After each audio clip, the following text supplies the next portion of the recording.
Well, we'd like to invite you to join us for this new episode of the Denison Area Chamber of Commerce Mic'd Up Gold Coat Edition. I'm Dave Hilton from Connoisseur Media, which is K-Lake, Katy Country, and Mad Rock, and I also serve on the board of directors for the Denison Chamber of Commerce. So it is my privilege and my honor to be able to do these podcasts so that you can watch it and meet some of the people who are members of the Denison Chamber of Commerce and also some of the people who serve as a Gold Coat. Now, one of those people is Jim Anderson from Psalmtree Consulting. How are you, Jim? Doing great.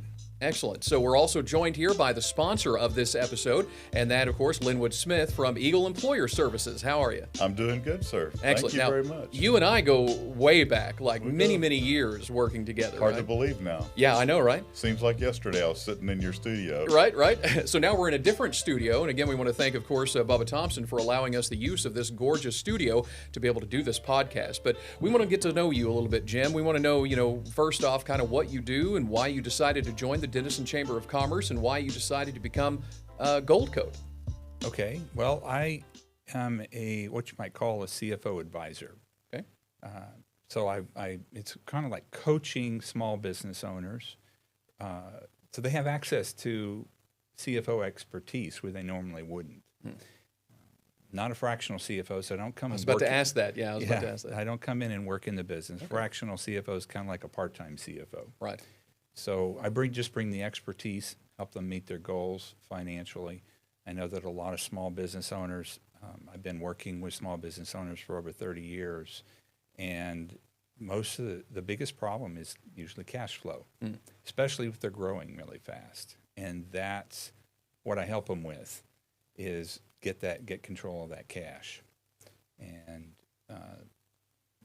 basically grow their business and meet their goals and not run out of cash, because you run out of cash, you're out of business. So where's your office located? I'm working out of my office at home. Okay. It's a good budget move. Right. Probably not great for the realtors, but it gives me a lot. I love working from home because it allows me to see more of my wife. Yeah, that's always a bonus. So let me ask you about joining the Denison Chamber. How long have you been a member of the Denison Chamber now? Since the beginning of the year. Okay. I jumped right in and joined the ambassadors right away when I came in, because I wanted to get more involved in the community. Although my mom is from Denison, I've never lived here, so she's passed away now. But here I am finding my way back to Denison. So I want to get to know people more here and get established. We just moved here recently, so we need to get to know some people and make some friends. Well, being a Gold Coat ambassador can definitely help you meet some folks. Yeah. Now let's talk about Linwood. Now, Eagle Employer Services, right? I mean, you've been in Denison a long time. Your offices are right down from the Katy Depot. That's how I always describe where you guys are located. It's just kind of across the street from the Katy Depot. But you've been in Denison a long time now. Well, it's like 13 years, which at my age doesn't seem that long. But we were here, it feels like from the beginning of the growth in Denison. Right. It was just before, and it was all of a sudden people were around buying buildings up around here because they were cheap, and you started seeing excitement. And so, it's been a fun ride. We've enjoyed being here. Denison, as I was saying earlier, they've adopted us when we moved in. I mean, we immediately felt a part of the community. I hope you do too. Yeah. And I think it's a great place for you to be in. I know that we have small clients and stuff that have a difficult time managing sometimes their budgets and meeting payroll and where to spend money at, where not to spend money at. So I'll keep in mind your information, and we may pass it on from time to time. Okay. Yeah, before we did this episode, I was actually reading. I was like, I don't know if you purposely sponsored this particular episode, but it sort of fell in line with what you do to help people with their payroll and that sort of thing. And so I was like, well, maybe Linwood sponsored this one on purpose because it was Jim. No, it was just Susan Hamilton. Right. She called me and said, "Hey, Yep. Please, would you? Would you like to? Yeah, anytime. Yeah, awesome. So now one of the things, now obviously we're going to talk about, what you do and the different presentations and stuff you make for both of you, but I also have these questions that I ask. They're sort of what we call the hot seat questions, because we want to get to know your business. We want to get to know how you, help businesses around the area, but we also want to get to know you as a person, outside of what you do in your business. So what would you say, Jim, is your favorite hobby? Like what is when you're not doing business stuff, when you're not doing the CFO consulting, what is the thing you enjoy doing the most? Playing guitar. Guitar, okay. Yeah. Interesting. Big music buff? Yeah. What's your favorite kind of music? Well, I've grown up being heavily influenced by Dan Fogelberg, James Taylor. Right. In fact, my nickname in high school was JT because they said I sounded a lot like him. Okay.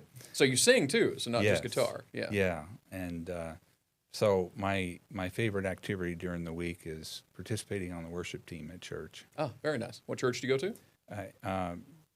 Now, if you hadn't asked me, I would have remembered right off the top of my tongue. It's Parkside Baptist Church. Okay, excellent. So here's a hot seat question based on you playing the guitar. What other instrument, if you could learn, would you like to learn? Keyboards, piano. Yeah, I've learned some, but I don't know it well enough to perform with it. Linwood, what about you? Your favorite hobby? Oh, you know that. I do know that, but I'm letting you answer that. I'm not going to answer your questions for you. I know exactly what it is. I have always liked hot rods and muscle cars. Yeah. And so, that's. You've got some nice ones too. I've seen them at the shows. Well, I have the one Yeah. that we just finished. Right. We're going to be doing the Back the Badge car show again in September to support the local Texoma officers that have fallen or been injured. But we did it last year. It turned out great and got a chance to see a bunch of cool cars from people I know and people I don't know. Now, what is your baby right now? What is that project you just finished? It's a 67 Firebird. Okay. And a little bit about it that makes it special is it was bought a year old here in Denison from a guy in Texoma. Okay. And I'm not sure what happened to him, but it was around Vietnam, obviously in 67. So the lady that bought it was a school teacher. The car came in 67. All cars, air conditioning was an option. Mm-hmm. It came with air conditioning. It also was a convertible, which was very rare to get air conditioning in a convertible. It had the 400 engine, had Ram Air hood, had hood tack, had Positrack, had automatic top. It had redline tires. It had every option was checked. The deluxe interior, which was special. Red with a black interior, which was original. Didn't paint it to look, resale red. So just a very rare car to find here in Denison, and a perfect one to finish fixing up. They had done all the mechanical with a local mechanic, Keith Gumar, who is renowned in this area for his restoration work, and he did a fantastic job on starts and runs perfectly. But it didn't have any body work. It needed everything. So we finished it up. We trying to be good stewards, good custodians of it, so it'll be passed on to somebody else sometime. So, not anytime soon. Yeah, right. So your hot seat question I have for you then is, if money were no object, what would your next project be? Car project. If money were no object. Yeah. That's a good question. There are some really old Class A RVs that I think would be a cool restoration that are all aluminum. Interesting. Polished. Yeah. With an engine in them. Something unusual like that I think would be fun to do. But those are all. I'd like to see you do that project. Projects. Yeah. Let's do a fundraiser so you can do that project. That'd be cool to see. So Jim, tell me, what inspired you to become, because I'm sure it's an interesting story how you go from, probably doing some sort of work to then being a consultant. So what brought you to become a consultant like you are? Well, there's an interesting story behind that. When I went to business school, I wanted to become an entrepreneur, and I ended up becoming one of the first 100 certified NetWare instructor and Microsoft certified trainer. This was back in the early 90s. Mm-hmm. And because there were so few of us, I was in high demand. Well, that led to building a business. And I built a business that was one of the top 2 in the industry in that niche, certified training in the nation. So it was pretty successful. And I didn't know how to be a CEO. So I had to get a mentor. I went to business school. You'd think that they'd train you, you'd know how to do this stuff. But that was not the case. Yeah. And when I left that business after the dot-com bomb, I learned that a lesson that they don't teach in business school. If you run out of cash, you're out of business. And because of the dot-com bomb, we ran out of cash really fast. And within 30 days, I had to make the decision to start winding the business down. That's pretty much of a shock, especially being as successful as we were. So I got a passion for helping other small business owners because I recognized after working with some of the other small business owners while I was still in business and consulting and coaching others, that was a weak area. A lot of business owners are not numbers people. A dentist does dental work, and they don't do the management work of running a business. So that became really important to me. And it also became important to me because I also recognized while I was in business that many business owners have dual ethics. As a believer, I wanted to be an example of a good steward in business, and ran into a lot of people that are afraid to have high moral standards in business because if they're not going to compete well. So it became a passion for me. I'm not a sales guy, and even if I try to be, I'm not good at it. So being a consultant's tough, but the reason why I went out on my own was because I do have a passion for this. And after working in a job for a long time, I just recently left Robert Half International, was because I knew that I needed to take this next step. I was letting myself stagnate because they're not taking me to the strategic level, and I'm more of a strategic guy. And so I, had to be a technical guy in, with accounting, with Robert Half, and the jobs were just not as challenging as they could have been, and I wasn't enjoying it because I wasn't able to think at the strategic level. I'm a big vision guy, and so being an accountant wasn't the best thing for me. Yeah, you're in the weeds. Yeah, I know. I know. So despite the fact that I'm not a good sales guy, I really thoroughly enjoy helping people in this area. And I know that even when I did get a chance to talk to some of the owners of business when I was working with Robert Half, they were pleasantly surprised that I could think at their level, about some of the issues that they had to deal with. And that was really satisfying when I was able to do that. So that led me to what I'm doing now. Now, Linwood, you have a very interesting story about how you, Eagle Employer Services and focusing on the HR side of business and helping businesses with that side. So tell people the story. Well, it's not to go too far back, but my dad was in business for himself in Dallas, and he hired the first PEO in Texas to do the payroll for his company. The value he saw in it was that he was busy running a business, and he didn't to run the payroll and do the payroll taxes, to cut the checks, to pay the quarterlies, to do the withholdings, to do all of that was taking a certain percentage of his time. He figured about 30% of your time is devoted to payroll and HR in a business.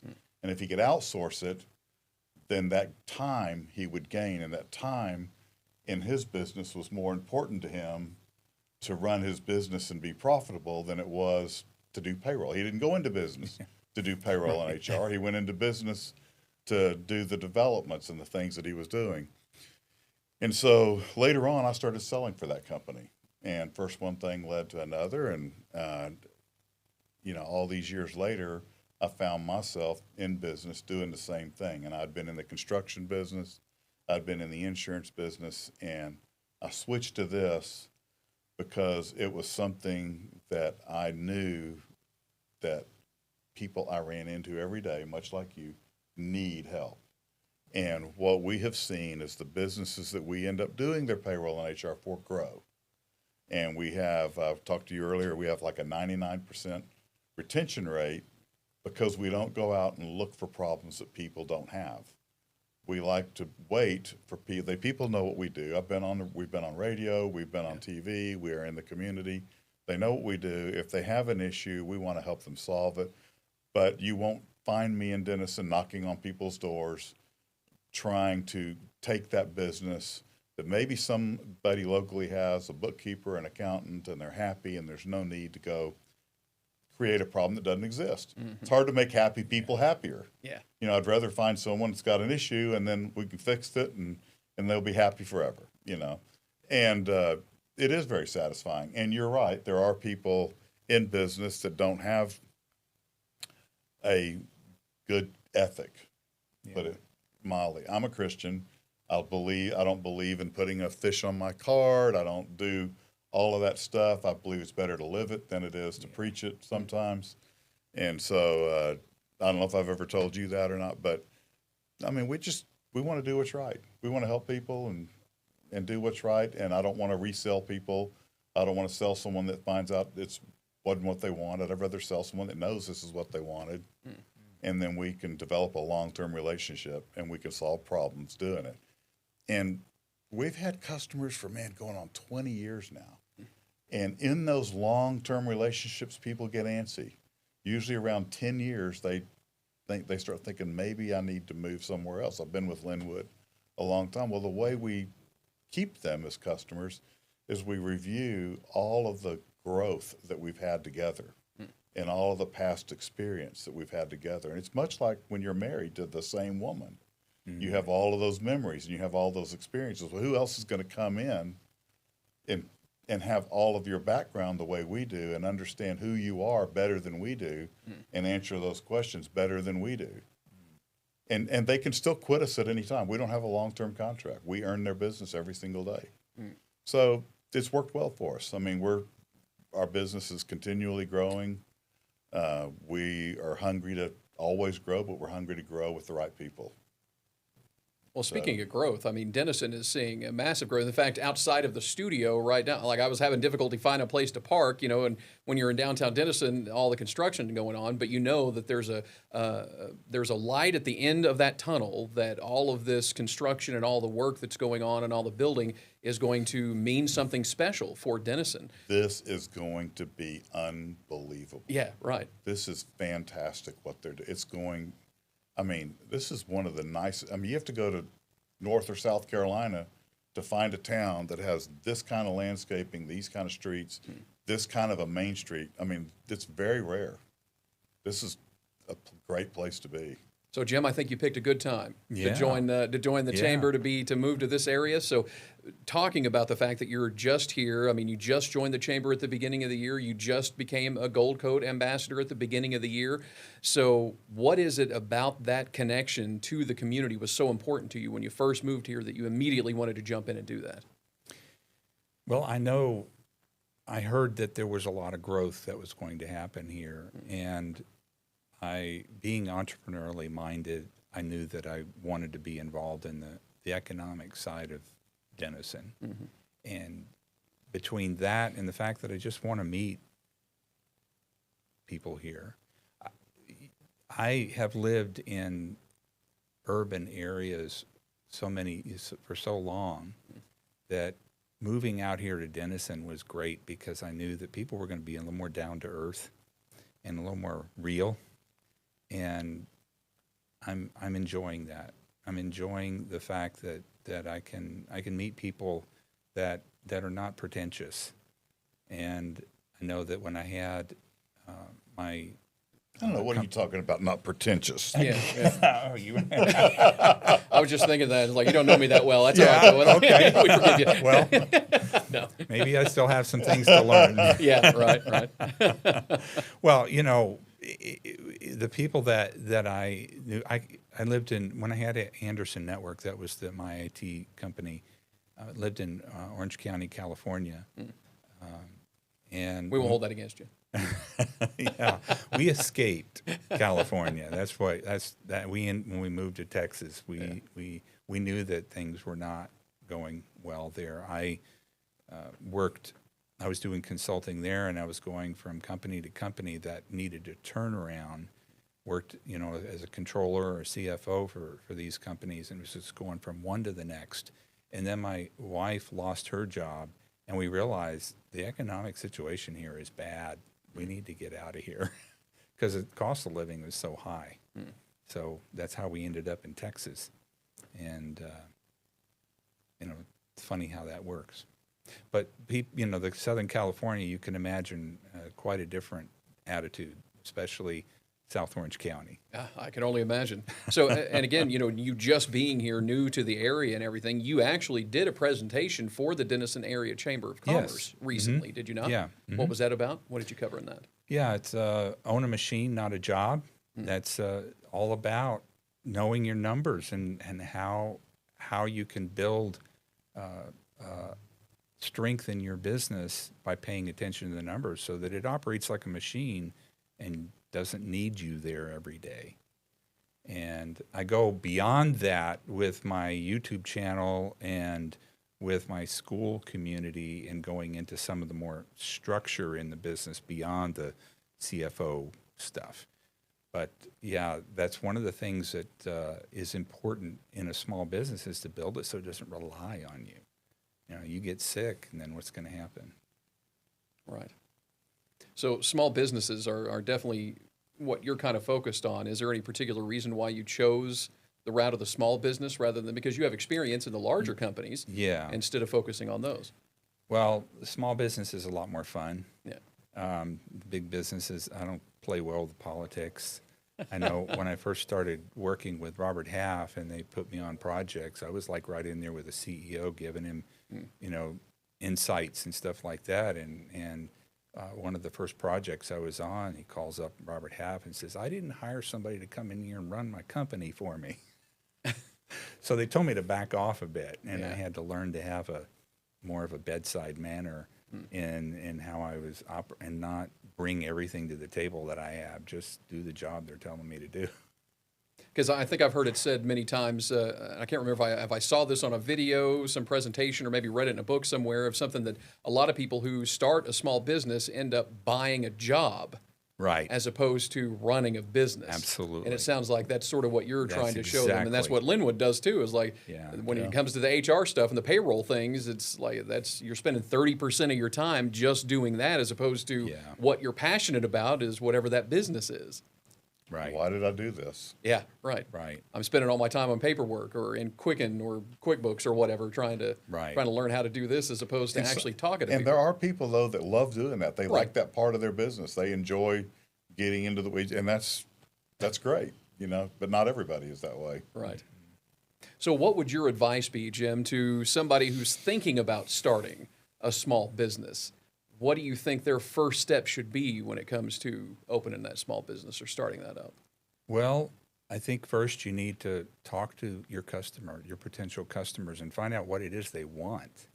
I know one of the hard lessons I had to learn since Anderson Network, trying to start business. I mean, it's been 25 years since I had Anderson Network, trying to start other small businesses, is that I think I got a great business idea. Okay, let's go out there, create a corporation, and then go out there and start marketing and blah, blah, and nobody wants it. So got to talk to people first and find out what it is that they're willing to pay for, and then give them that. That's the lesson that I had to learn as trying to be an entrepreneur. I was lucky with my first business because I was in high demand just because I happened to be at the right place at the right time. Until you weren't. Right. Yeah. I have a question for you. Sure. How do you tell them not to go buy a new truck right now? Well, This is not the time in your business that you need a new truck. right. Yeah. You It know, looks so cool, Linwood. Come on. I mean, I can market I it. could wrap my truck, and it looks amazing with the name of my business. yeah, that's another thing I learned when I was working at Robert Half. It was like they're not taking my advice, and I'm cleaning up this mess, and they're not listening to me and changing procedures or whatever to make sure that this doesn't happen again. And my supervisor there told me, he said, Jim, how often do you do what the doctor tells you to do? And he said, well, how do you think they feel about that? I said, think of yourself like a doctor. And, if they don't take your advice, well, they'll call you back in a year and Help. pay you to fix it. Yeah. It hurts. And guess what? That's just more business for you. So if you don't want to take my advice, that's okay. I'll come back and help you later. Clean it up. Well, Jim, we learned that you like to play guitar, you like music, you'd love to learn to play the keyboards correctly, but we want to know a little bit more about you. So another one of my hot seat questions I have for you was, what was the last book that you read, like non-business book that you read and or listened to if you do the audiobooks instead of reading books? Non-business book. Yeah. I'm going to have to think about that one a little bit. Which is why we ask the questions. Yeah. Because we sort of get in our bubble, right? And like Yeah. we're working in our business, we're doing all this stuff, and so that's the stuff you read, that's the stuff you're focused on. But whenever you step outside of that, other than play guitar, what kind of books would you like to read? Or did you read? Book written by Pastor David Jeremiah. I'm trying to remember the name of it now, but it was about end times. Where do we go from here, or something like that, I think was the title. Where do we go from here? So, Linwood, are you more of a book reader, or are you more of a movie watcher? Look TV? at pictures. I don't know. Yeah. Well, I do like I like audio books. A lot of times we'll be listening in the car. Me too. Appalachian reader. I don't know, that storyteller. Mm-hmm. Those are pretty good. They're 20, 30 minutes long, each one of them. And so you get to hear stories about mountain people. And I like Christian geology. I think it's fascinating to see them go back to biblical locations and use geology to go back and prove the record from what's there. That kind of stuff fascinates me. History in general. I've read all 4 volumes of Churchill's History of the English-Speaking People, which is pretty fascinating. Probably read it 3 times. I like the way he writes history. Makes it easier to put time and places together. Yeah, I mean, I like bumper stickers. What can I say? All right, here's another hot seat question for you, Linwood. What's your favorite kind of food? Favorite kind of food? Barbecue. Barbecue. What about you, Jim? Steak. Steak. How do you get it? How do you cook it? Ribeye. Meat. Medium rare. Okay. Okay. All right. So now You're we're my talking- man. Okay, me. So Linwood, I think I'm gonna trick Jim here with this question. Chili, should it have beans in it or should it not have beans in it? Shouldn't have beans in it. There you go. I was supposed to- There all right. you go. That was sort of I was being mean to Jim there about that question. That's one of those controversial questions here in Is that Texas. right? Is, yes, you should not have beans in the chili. That's Or rice. yeah, right. It's not chili anymore. Yeah. I wanted to see how fast Texas had influenced you. So you answered correctly. That's awesome. So here's another hot seat question for you. What is something outside of your business that you're most proud of? Well, I'm proud of the relationship that I have with my wife. I had a partner in my business at Anderson Network that was my wife, my previous wife. And what happened with Anderson Network, contributed to the end of that. And I learned a lot in my recovery. And I think that what I learned has really enriched into my life, even though I'm not the successful entrepreneur that I was back then. I'm much happier now. And she's just great. I'm really glad that I learned how to be a better man to deserve to have her as my wife. And Linwood, I've got a kind of a goofy hot seat question for you. And that is, if you could have a superpower, what would it be? If I could have a superpower. Yeah. Super speed so you could put more cars together? Yeah, I will tell you what, any of those answers has a negative it does, yeah. side effect. It's kind of a trick question too, yeah. So if you wanted to know what everyone was thinking, would you really want to know what everyone was thinking? You know. So I think that I don't want any superpowers. None at all. Okay. I don't think I want your superpower would be to be able to avoid superpowers. I am perfectly happy leaving that all alone. That's a great answer to that question, because it's a difficult one whenever you really think about it. About what kind of superpower? There's not a good answer. Yeah, there's not one. It sort of kind of delves into your psyche about why you would choose something and why you wouldn't. So I'm curious what you would say. What about your superpower? What would it be? Would you choose one? They have the wisdom of Solomon, I guess. Interesting. Well, I think we are going to wrap up this edition of Mic'd Up. Again, we want to thank the Denison Area Chamber of Commerce for putting this all together and scheduling all of us, because I know it's like herding cats sometimes, trying to get everybody together in their schedules. Again, I want to thank Bubba Thompson for the use of his studio and him doing all of his video and audio editing. He does this for us. We appreciate that, because he actually will make sense out of what we just talked about. I want to thank our sponsor of this episode, Linwood Smith from Eagle Employer Services. Now, you want to give people contact information for your business? Yeah, we are at 100 South Houston, 903-463-4000. Just stop in our office anytime if you have any questions, or give us a call. Excellent. And then Jim Anderson from Psalmtree. Yes. Psalm, like in the Bible, Psalmtree Consulting. Right. And how would people get a hold of you?